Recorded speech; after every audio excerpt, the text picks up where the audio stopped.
जय हिंद। आप सब कैसे हैं? मैं आशा करता हूँ आप सभी अच्छे होंगे, स्वस्थ होंगे, मस्त होंगे। तो जी हाँ, आप लोग के लिए मैं लेकर आ गया हूँ 2009 से 2024 तक के जितने भी प्रश्न हैं, जो घुमा-घुमा कर के प्रश्न पूछे गए हैं, यानी 2017 में, 2021 में, 2024 में, इससे घुमा-घुमा के प्रश्न पूछे गए हैं। उन सारे के सारे प्रश्नों को, यानी 34 क्वेश्चन आप लोग के लिए लेकर आया हूँ। और ये काफ़ी ज़्यादा इंपॉर्टेंट क्वेश्चन है, याद रखिएगा। ये सारे के सारे काफ़ी ज़्यादा इंपॉर्टेंट क्वेश्चन है, इसलिए मैंने यहाँ पर लिखा है कि 100% यहीं से आएँगे। मतलब कि अगर आप इतने सारे प्रश्नों को कर लेते हैं ना, तो आपका पूरा का पूरा राजा किसान नगर से डाउट क्लियर हो जाएगा।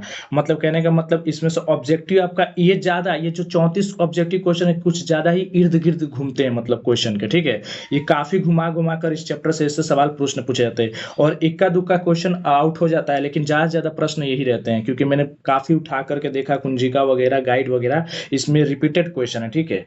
चलिए, और अब चलिए इसके साथ ही पहले नंबर प्रश्न की तरफ चलते हैं हम लोग। अगर आप चैनल पर नए हो तो चैनल को सब्सक्राइब कर लीजिएगा और अपना बेल आइकन दबाना मत भूलिएगा। और एक तो लाइक बनता है, एक बनता है, ठीक है। मौर्य काल का प्रसिद्ध यूनानी यात्री कौन था? आइए सबसे पहले प्रश्न की तरफ से स्टार्ट करते हैं। मौर्य काल का प्रसिद्ध यूनानी यात्री कौन था? तो मैं आपको बता दूं, जो प्रसिद्ध मौर्य काल में जो यूनान से आया था, देखिए, यूनान से सिकंदर था। यूनान से कौन आया था? सिकंदर, ठीक है। और उस सिकंदर का एक सेनापति था सेलुकस निकेटर, ठीक है। और आप सभी को ये पता होगा, जो सेलुकस निकेटर था, उसकी उस सेलुकस निकेटर को देख करके सिकंदर वहां से चला गया था, ठीक है। मतलब पाकिस्तान वाले क्षेत्र में। तो क्या था, सेलुकस निकेटर की संबंध किससे जुड़ गए? चंद्रगुप्त मौर्य से। और जब संबंध चंद्रगुप्त मौर्य के साथ जुड़े, तो ये जो संबंध जुड़े ना, तो ये क्या हुआ कि राजदूत बनकर, कौन? मेघास्थनीज राजदूत बनकर के कहाँ आया? चंद्रगुप्त मौर्य के काल में आया। इसलिए इसका प्रसिद्ध यूनानी यात्री कौन कहलाएगा? मेगास्थनीज कहलाएगा। क्यों? क्योंकि ये यूनान से था। क्यों? क्योंकि सिकंदर यूनान से था, उसका सेलुकस निकेटर यूनान से, तो यूनानी ही ना आया था यहाँ पर, कहाँ?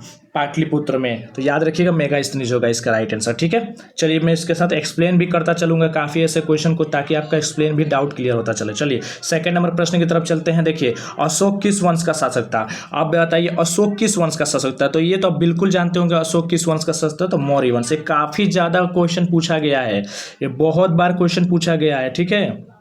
ऐसा ही पूछ सकता है कि अशोक किस वंश से संबंधित रखता है, ठीक है। तो बताइएगा, मौर्य वंश।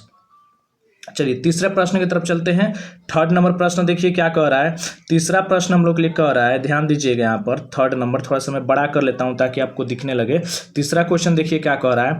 कह रहा है कि समुद्रगुप्त की तुलना किस यूरोपीय शासक से की जाती है? जो समुद्रगुप्त की जो तुलना है, किस यूरोपीय शासक से की जाती है? किस यूरोपीय शासक से की जाती है? याद रखिएगा, नेपोलियन से। किससे? नेपोलियन से। क्योंकि इससे भारत का नेपोलियन कहा जाता है। जैसे नेपोलियन बोनापार्ट था ना विदेशी, वैसे ही याद रखिएगा समुद्रगुप्त को भी नेपोलियन कहा जाता है, नेपोलियन से सूचित किया जाता है, ठीक है। आगे चलते हैं, आगे ध्यान दीजिएगा। उसके बाद अगला 4 नंबर क्वेश्चन देखिए क्या कहा जा रहा है। 4 नंबर हम लोग से क्वेश्चन कहा गया है कि धर्म की शुरुआत किसने की? धर्म मतलब धर्म, धर्म, एक धर्म की पहचान किसने किया था? तो याद रखिएगा, अशोक। अशोक ने क्या किया था? धर्म का प्रचार किया था। मतलब उसने बौद्ध धर्म को अपनाया था। कौन सा धर्म को? बौद्ध धर्म को। और ये बौद्ध धर्म की शुरुआत उसने कब कर दी थी? कलिंग के युद्ध के बाद। उसने 261 ईसा पूर्व में, कब? 261 मतलब ईसा पूर्व में उसने क्या किया? कलिंग का युद्ध जीता। और कलिंग का युद्ध मतलब हुआ था, ठीक है, जो लगभग 4 वर्ष तक चला था, ठीक है।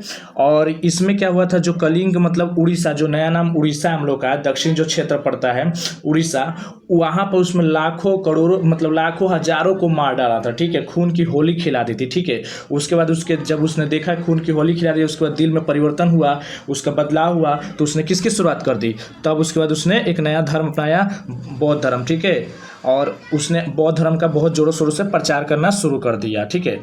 हालांकि बौद्ध धर्म पहले से था, लेकिन इसने बौद्ध धर्म को अपनाया और उसको इतना ना प्रचार प्रसार किया, काफी ज्यादा किया। तो अशोक हो जाएगा इसका राइट आंसर। क्या हो जाएगा? अशोक। चलिए 5 नंबर अगर कोई क्वेश्चन पूछता है तो 5 नंबर का क्या जवाब देंगे कि गुप्त काल में कौन चीनी यात्री भारत आया था?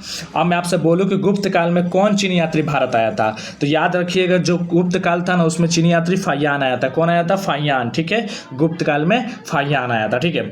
अगला क्वेश्चन 6 नंबर है कि कनिष्क की राज्यरोहण मतलब कनिष्क गद्दी पर कब बैठा था? तो 78, ठीक है, 78 AD में, ठीक है, 78 ईस्वी में, ठीक है, ये बसा था, ठीक है, ईसा मसीह के जन्म के 78 साल बाद, ठीक है, 78वें साल, ठीक है।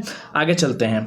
आगे बढ़ते हैं। आगे 7 नंबर क्वेश्चन कहा गया हम लोग का। 7 नंबर क्वेश्चन कहा जा रहा है, ध्यान से समझिएगा। 7 नंबर कहा जा रहा है कि गुप्त वंश के किस शासक को भारत का नेपोलियन कहा जाता है। अभी एक क्वेश्चन था, देखिए रिपीट किया था, किससे संबंधित रखता है तो सिकंदर। और देखिए फिर क्वेश्चन कैसे पूछा है कि गुप्त वंश के किस शासक को भारत का नेपोलियन कहा जाता है। तो याद रखिएगा किससे कहा जाएगा, तो समुद्रगुप्त को कहा जाता है। क्यों कहा जाता है, क्योंकि उसने इतना खतरनाक काम किया था, इतना खतरनाक, पूरे भारत, उत्तर भारत और दक्षिण भारत दोनों तरफ अपनी चढ़ाई कर डाली थी। और याद रखिएगा इसमें ही प्रयाग प्रशस्ति लिखा गया था, इसी के काल में प्रयाग प्रशस्ति भी आया था। ठीक है, एक और बात आपको बता दूं इसके बारे में कि इसका कहा जाता है कि 3 समुद्र का पानी पिया था इसका घोड़ा। ठीक है, आगे चलते 8 नंबर। प्राचीन भारत में धर्म की शुरुआत किसने की थी। धर्म मतलब धर्म की शुरुआत किसने की थी, तो अशोक ने किया था। किसने किया था, अशोक ने किया था। ठीक है, चलिए आइए अगले प्रश्न की तरफ चलते हैं ना। अगला प्रश्न 9 नंबर देखते हैं। 9 नंबर क्या कह रहा है, 9 नंबर हम लोग का क्वेश्चन कह रहा है, ये कह रहा है कि अलबरूनी किसके साथ भारत आया था। अलबरूनी जो था भारत किसके साथ आया था, तो देखिए अलबरूनी जो था ना भारत किसके साथ आया था, तो अलबरूनी याद रखिए मोहम्मद गजनी के साथ आया, क्योंकि मोहम्मद गजनी गया था, गजनी में उसको अलबरूनी जो बहुत ही टैलेंटेड था उसको कब्जा किया था और उसको जबरदस्ती उठा करके, अब जब वो भारत आया था तो उसके साथ अलबरूनी को भी लेकर आया था। ठीक है, ठीक है, याद रखिएगा। तो ये हो जाएगा गजनी।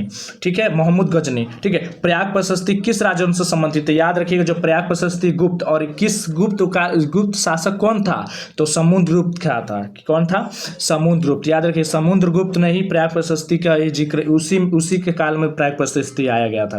ठीक है, लिखा गया था।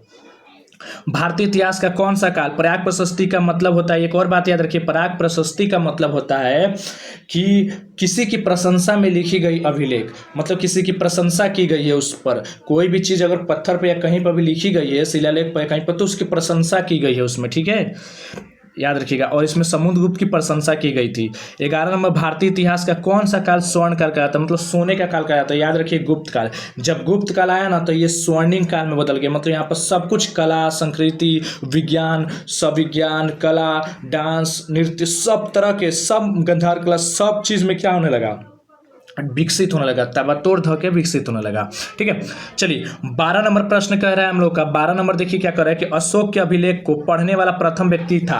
अब अशोक के अभिलेखों को पढ़ने वाला पहला व्यक्ति कौन था, हैबल, फ्लीट, कनिंघम या जेम्स प्रिसेंस। याद रखिएगा जेम्स प्रिसेंस। कौन था, जेम्स प्रिसेंस। यही एक व्यक्ति था जिसने अशोक के अभिलेख को पहले बार पढ़ा था। ठीक है, अब बोला जा रहा है कि 13 नंबर कि कनिष्क ने निम्नांकित धर्म अपनाया, तो याद रखिएगा बौद्ध धर्म को अपनाया था। कौन सा धर्म को अपनाया था, बौद्ध धर्म। और बौद्ध धर्म को अपनाने के लिए उसने महामात्यव का स्थापना किया था। उसने अपने बेटा बेटी को श्रीलंका भेजा था धर्म के प्रचार के लिए। उसने शिलालेख बहुत सारे लिखवाए। सॉरी, हाँ ठीक है, गलती हो गया हमसे।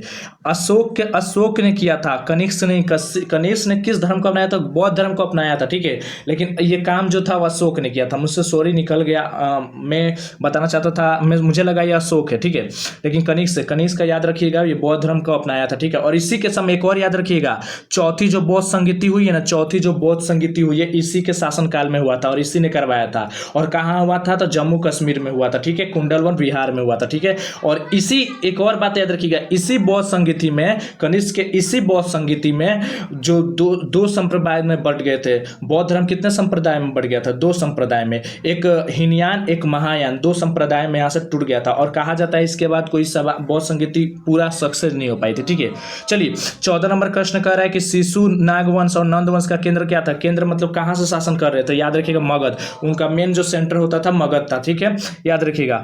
हसीन, याद रखिएगा हसीन, ट्रिक है हसीन। मगध पर शासन करने वाला पहला क्या था, ह से हर्यक, सी से शिशुनाग और न से नागवंश। ठीक है, नंदवंश वही, तो यही वंश जो थे ये सारे के सारे क्या किए थे, शासन किए थे। चलिए आगे चलते हैं अगला प्रश्न की तरफ। अगला 15 नंबर। अगर यहाँ तक आपको समझ आ रहा है, अगर बेहतरीन लग रहा है तो आप चैनल को सब्सक्राइब कर लीजिए, क्योंकि रोजाना आपको इसी तरह से वीडियो मिलते रहे, आप अपनी तैयारी को मजबूत कर सकते हैं और आने वाला 2025 में एक अच्छी रिजल्ट ला सकते हैं। तो बिल्कुल भी चैनल से जुड़े रहिएगा। ठीक है, रोजाना आपको वीडियो ऐसे ही मिलते रहेंगे, इंटरेस्टिंग से इंटरेस्टिंग। चलिए एक लाइक तो कर दीजिएगा और उन दोस्तों के पास जरूर शेयर कीजिएगा जो आपकी क्लास को पढ़ने वाले हैं। वैसे बच्चे, जो ऐसे स्टूडेंट, वैसे भाई, वैसे बंधु जो इस क्लास को पढ़ रहे हैं या पढ़ने वाले हैं, जो 11th में, उनके बच्चों के पास जरूर से जरूर वीडियो को शेयर करें ताकि उन लोगों को भी ये सब मिल सके। ठीक है, चलिए ये आपकी मर्जी है। अशोक के अभिलेखों की भाषा क्या है? देखिए अशोक ने जो अभिलेख लिखा था उसकी भाषा क्या थी? तो प्राकृत भाषा थी। ठीक है, याद रखिएगा अशोक के अभिलेख की भाषा क्या थी? प्राकृत थी। ठीक है, अब देखिए 16 नंबर जो क्वेश्चन है, अभी मैंने आपको बताया था कुछ देर पहले, जो 16 नंबर क्वेश्चन देखिए क्या पूछा है।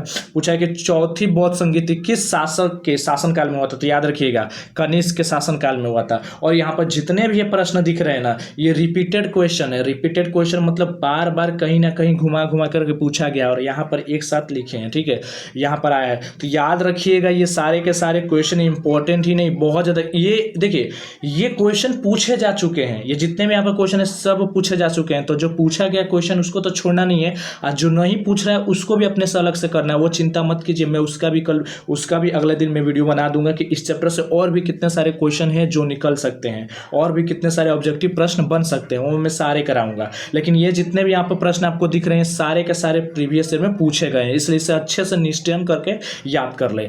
इससे आपका प्रैक्टिस होगा। ठीक है, कि इस तरह से प्रश्न पूछा गया था, अच्छा हमसे बन जा रहा है तो मजा आ रहा है। चलिए 17 नंबर क्या कर रहा है कि किस शिलालेख में अशोक द्वारा कलिंग विजय का पता चलता है? तो याद रखिएगा 13वां शिलालेख से हमें पता चलता है किसके? कलिंग युद्ध के बारे में। ठीक है, चलिए आगे चलते हैं, अगला ध्यान दीजिएगा। अगला क्वेश्चन क्या है हम लोग का? अगला क्वेश्चन है 18 नंबर। 18 नंबर क्या कह रहा है? तो 18 नंबर देखिए क्या कह रहा है। 18 नंबर हमसे कह रहा है कि सम्राट अशोक के अभिलेख प्रायतः किस लिपि में? देखिए जो उसके अशोक के लिपि थे वो किस लिपि में ज्यादातर थे? तो याद रखिएगा ब्राही लिपि। किस लिपि में? ब्राही की प्राकृत होगा, ब्राही लिपि में। ठीक है, किस लिपि में थे? ब्राही लिपि में। ठीक है, किस लिपि में? ब्राही लिपि में। ओके, ठीक है, कुछ लिपि प्राकृत में, देखिए प्राकृत में भी थे। ठीक है, लेकिन कुछ लिपि उसके ब्राही लिपि में भी थे, कहा जाता है। ठीक है, चलिए प्रसिद्ध अभिलेख प्रयाग प्रशस्ति को किस शासक ने उत्तीर्ण करवाया था? किस शासक ने उत्तीर्ण करवाया था? तो याद रखिएगा इसका राइट आंसर क्या होगा? समुद्रगुप्त। मैंने बताया था समुद्रगुप्त ने ही उत्तीर्ण करवाया था। ठीक है, चलिए 20 नंबर प्रश्न कहता है हम लोग का कि 510 ईस्वी में सती प्रथा के साक्ष्य अभिलेख कहाँ से मिला? तो एरन अभिलेख से मिला है। कहाँ से मिला? एरन अभिलेख। जो एरन अभिलेख प्राप्त हुआ है उसी से हम लोग को क्या मिला है? और सती प्रथा का साक्ष्य मिला है कि कोई स्त्री अपने आप को भी पति के साथ जला लिया करती थी। ठीक है, और मौर्यकालीन कलिंग राज्य स्थित था कहाँ था? तो दक्षिणी उड़ीसा की तरफ। किधर था? दक्षिणी उड़ीसा की तरफ। ठीक है, चलिए आगे की तरफ चलते हैं। अगला क्वेश्चन क्या कर रहा है कि अशोक के किस अभिलेख में कलिंग का युद्ध मिलता है? तो 13वां कहाँ? ये रहा 13वां में। ठीक है, क्योंकि इसी में अभिलेख ज्यादा किया गया है। धम्म की भाषा क्या थी? धम्म की जो भाषा थी वो याद रखिएगा प्राकृत थी। कैसी भाषा थी? प्राकृत थी। ठीक है, चलिए 24 नंबर देखिए प्रश्न क्या कर रहा है। 24 नंबर प्रश्न हमारा कह रहा है कि अशोक द्वारा प्रचलित बौद्ध धर्म कहाँ नहीं प्रकट हुआ था? ब्रिटेन में नहीं हुआ था। ठीक है, अब 25 नंबर कह रहा है कि धम्म महामात्रों को किसने नियुक्त किया था? धम्म महामात्रों को अशोक ने। क्यों? क्योंकि वो चाहते थे कि धर्म के लोग प्रचार करें और धर्म के बारे में लोगों को सिखाए समझाएं कि धर्म अपनाना चाहिए। किस शिलालेख में अशोक द्वारा कलिंग का विजय का पता चलता है? 13वें से पता चलता है। देखिए किस तरह से घुमा घुमा के क्वेश्चन पूछा है, लेकिन ये पूछा जाता है। याद रखिएगा 13वें से ही सब कुछ पता चलता है कलिंग युद्ध के बारे में। और कलिंग जो उड़ीसा का नया पुराना नाम जो है। 27 नंबर सम्राट अशोक के अभिलेखों को पढ़ने का श्रेय दिया जाता है, किसको दिया जाता है? तो याद रखिए जेम्स प्रीसम को दिया जाता है, क्योंकि उसी ने ही सबसे पहले क्या पढ़ा था? अभिलेख को पढ़ा था, यानी शिलालेख को पढ़ा था। ठीक है, अब चलिए कलिंग पर विजय प्राप्त करने वाला प्रथम शासक था। कलिंग पर विजय प्राप्त करने वाला शासक था, कौन था?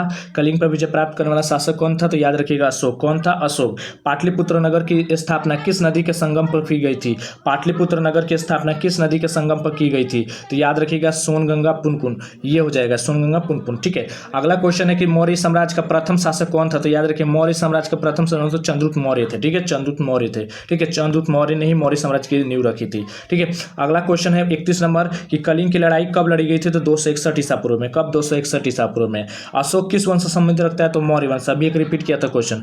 मुद्रा राक्षस किसकी रचना थी? तो विशाखदत्त की। किसकी थी? विशाखदत्त की। समुद्रगुप्त की तुलना किससे की जाती है? नेपोलियन बोनापार्ट से की जाती है। देखिए इस तरह से आपके 34 क्वेश्चन हो गए। ठीक है, ये क्वेश्चन ऐसा थे जो इस क्वेश्चन को मैंने ऐसे कराया क्योंकि ये क्वेश्चन बार बार रिपीट किए हैं। ये क्वेश्चन आपके एग्जाम में बार बार रिपीट किए हैं, मतलब कहीं ना कहीं मान लीजिए 21 में जो रिपीट किया कहीं 24 में रिपीट किया था, कौन 17 में रिपीट किया था वो 20 में रिपीट कर दिया, कौन 18 में जो रिपीट किया था वो 21 में रिपीट कर दिया, कौन 14 में रिपीट किया था वो 17 में रिपीट कर दिया। तो इस तरह से ऐसे ऐसे यहाँ पे जितने भी क्वेश्चन है कहीं ना कहीं किसी न किसी साल पर आए हैं दोबारा। ठीक है, घुमा फिरा करके, तो इसलिए मैंने 34 क्वेश्चन बनाया। और इसके अलावा और भी मैं क्वेश्चन आप लोगों को इसी चैप्टर का बताऊंगा बहुत जल्द, जिसमें आपको 71 ऑब्जेक्टिव क्वेश्चन मिलेंगे, जिसमें बहुत बहुत इंपॉर्टेंट क्वेश्चन होंगे। तो आप उस वीडियो को भी जरूर देखिएगा, इसके बाद वही वीडियो आएगा। चलिए मिलते हैं फिर से नए वीडियो के साथ, तब तक के लिए जय हिंद जय भारत।